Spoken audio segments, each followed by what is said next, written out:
அகிலத்தின் அன்பான சொந்தங்களுக்கு இணைய வணக்கம். மீனவர் காலையினூடாக சந்தித்திருக்கின்றோம். இன்றைய தினம் கவுதி படைகள் ஸ்டேலுக்குள் நடத்திய ட்ரோன் தாக்குதல் ஸ்டேலுக்கு மிகப்பெரிய அதிர்ச்சி ஏற்படுத்தியிருக்கின்றது. கடந்த ஒரு வார கால பகுதியில் கவுதி படைகள் அவ்வப்போது ஸ்டேல் மீது ஸ்டேலினுடைய டெல் நகரம் மற்றும் ஏலாட் பல்வேறுபட்ட நகரங்களை நோக்கி ஏவுகணை மற்றும் ட்ரோன் தாக்குதல்களை நடத்திய போதிலும் அந்த ஏவுகணைகளும் ட்ரோன்களும் ஸ்டேலிய வான் பாதுகாப்புகளினால் இடைமறிக்கப்பட்டிருந்தது. ஆனால் இன்றைய தினம் 2 ட்ரோன்கள் ஸ்டேலுக்குள் நுழைந்த போது ஒரு ட்ரோன் ஈலாட் நகரத்தினுடைய மையப்பகுதியில் வைத்து இடைமறிக்கப்பட்டிருக்கின்றது. ஆனால் ஒரு கவுதிப்படையினுடைய ட்ரோனை ஸ்டேலினால் இடைமுறைக்க முடியாத சூழ்நிலையில் அது குடியிருப்பு பகுதிக்குள் விழுந்து மிகப்பெரிய அளவிலான சேதத்தை ஏற்படுத்தி இருக்கின்றது.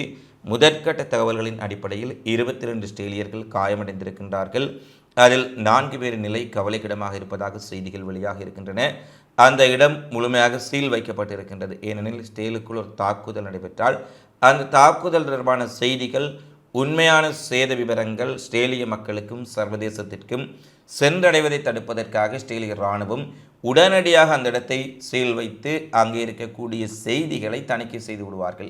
ஈரான் ஸ்டேலுக்குள் மிக கடுமையான தாக்குதல்களை நடத்திய போதும் இதே போன்றதொரு உத்தியைத்தான் கையாண்டார்கள். ஏனெனில் ஸ்டேலினுடைய இழப்புக்கள் அங்கே இருக்கக்கூடிய ஊடகங்களுக்கு கூட உடனடியாக தெரிய வருவதில்லை. ஆனால் ஈலாட் நகரத்தில் நடைபெற்ற தாக்குதலின் பின்னர் அந்த பகுதியை நோக்கி ஆம்புலன்ஸ் வண்டிகள் வேகமாக சென்று வந்ததையும் அந்த பகுதிகளில் இருந்து காயமடைந்தவர்கள் மருத்துவமனைகளுக்கு கொண்டு செல்லப்பட்டதையும் ஸ்டேலின் உள்ளூர் ஊடகங்கள் உறுதிப்படுத்தி இருக்கின்றார்கள்.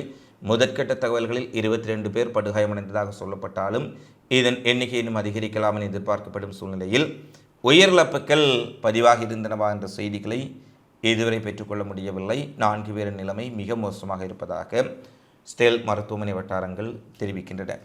குறிப்பாக பாலஸ்தீனை அங்கீகரிப்பதாக பல்வேறுபட்ட நாடுகள் ஐக்கிய நாடுகள் சபையில் தெரிவித்துள்ள சூழ்நிலையில் ஸ்டேலும் அமெரிக்காவும் பாலஸ்தீனத்தை நீங்கள் அங்கீகரித்தாலும் நாங்கள் காசா மீதான கொடூரமான தாக்குதலை நிறுத்தப் போவதில்லை, காசாவிலிருந்து இராணுவத்தை வெளியேற்றப் போவதில்லை என்று தங்களுடைய இனப்படுகொலையை நிறுத்துவதற்கான எந்த ஒரு சாதகமான சமிக்கையை ஸ்டேலினுடைய பிரதிநிதியோ ஸ்டேலுக்கு ஆதரவு கொடுக்கக்கூடிய அமெரிக்க அதிபர் டொனால்ட் ட்ரம்போ ஐநா சபையில் வெளிப்படுத்தி இருக்கவில்லை. மாறாக பாலஸ்தீன தேசத்தை அங்கீகரித்த நாடுகள் மீது மிக கடுமையான வன்மத்தையும் தங்களுடைய இயலாமையும் மிகப்பெரிய அளவில் ட்ரம்ப் வெளிப்படுத்தியிருந்தார். இந்த சூழ்நிலையில்தான் பாலஸ்தீனர்களுக்கு ஆதரவாக காசாவில் நடைபெறக்கூடிய இனப்படுகொலைகளை தடுக்கும் நோக்கில் ஏமனிலிருந்து கவுதிகள் ஸ்டேல் மீது தாக்குதலை நடத்தி வருகின்றார்கள். இந்த தாக்குதல் தான் இன்று ஸ்டேலுக்குள் இருக்கக்கூடிய ஸ்டேலினுடைய அயன்டோம்கள் அமெரிக்காவினுடைய தாட் வான் பாதுகாப்பு சாதனங்களை உடைத்து கொண்டு மிகப்பெரிய சேதங்களை ஏற்படுத்தி இருக்கின்றது. ஸ்டேல் முழுவதும் மிகப்பெரிய பதற்றமான சூழ்நிலையில் பல பகுதிகளில் மேலும் தாக்குதல்கள் நடைபெறலாம் என்ற எச்சரிக்கையும் சைரன்களும் ஒலிக்க விடப்பட்டிருக்கின்றன.